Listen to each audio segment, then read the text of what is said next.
I'm Aaron Cezar of the Delphina Foundation in London. Delphina Foundation was set up in 2007 to facilitate artistic exchange between artists around the world. Our programs are largely thematic, so we look at different issues around the politics of food, the public domain, or even disciplines like performance. We bring together artists, curators, writers, in residence around these particular themes to develop ideas, new commissions, and also other kinds of public platforms for their work as well.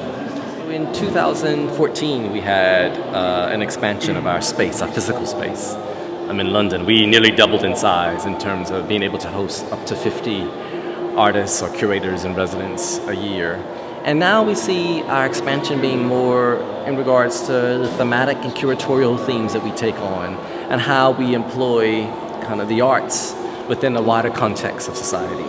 Often when people say that they're multidisciplinary, they often mean within different art forms, and we're very interested in thinking about science, economics, health in relation to art. So I think our kind of future trajectory will be increasingly to look more wider at the role of kind of the arts alongside other disciplines and how creative thinking as a whole can be a way of re-envisioning the world and addressing some of the problems of the world. I think one of the unique qualities that we have as a foundation is that we are a truly residential residency space. We're not a residency program attached to a museum or a gallery. We're very much kind of dedicated to the notion of hospitality. And so within our space in London, artists live, work, produce ideas, they cook together.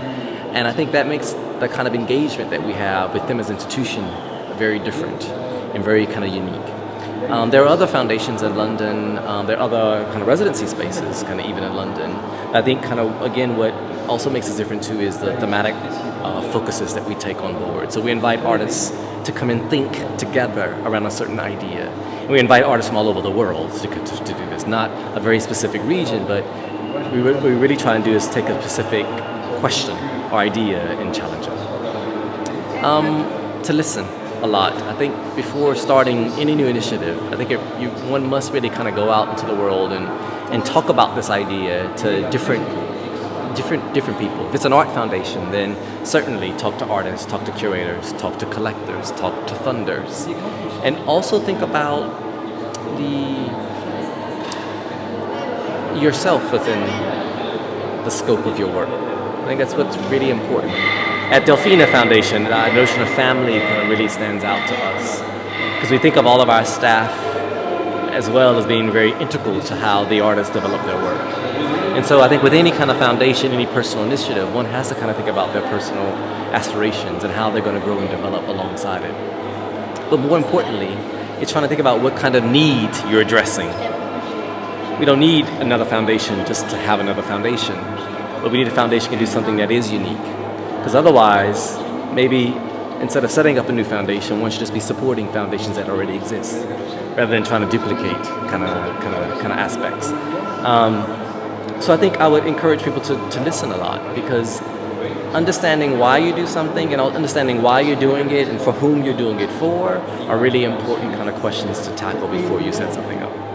Delphina Foundation is largely privately supported, so we have one main patron, Delphina Intercanales, who supports about 45% of our budget. The rest is through private individuals and also through public funding, so through Arts Council England for certain projects, through the British Council for certain kinds of projects, other diplomatic organizations. But largely we work with individuals, and I think it's really interesting to engage with collectors and patrons, because collectors and patrons are very interesting agents, let's say, in the art world, in the sense that they access different parts of our ecosystem of the arts, from the non-profit side to the for-profit, the market side. I think collectors and patrons are important advocates kind of for the arts. I also think working with them, it could be a more direct relationship rather than working with a big foundation or a very big trust. And so I think that the major problems that we have kind of around kind of arts funding can kind of be really addressed by supporting more philanthropy and more philanthropic endeavors, and also encouraging people more to kind of to think more widely around the art object. Because often people just place a lot of interest in the object itself, but not in what went into the production of that object. And so therefore, that's why I think patrons and collectors can be more kind of powerful in terms of supporting the whole ecosystem around it. I think the future of the arts kind of really lies in how we push away the borders that have divided our ecosystem of profit, non-profit, institution, grassroots, commercial gallery.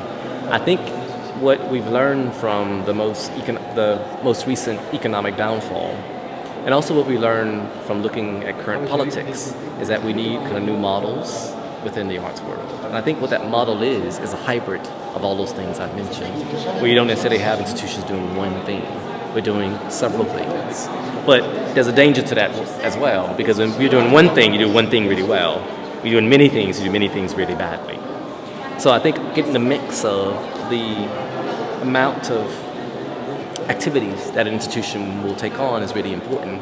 But I think increasingly, doing one thing is probably not going to be the future of the arts world, because of technology, because of economics, because of politics, and also because of evolution, in a sense that things are becoming more hybrid in the world. The division between public and private space has melted away because of technology, for example. And in the art world itself, which is very much kind of like driven by new ideas and by technology, the same will happen.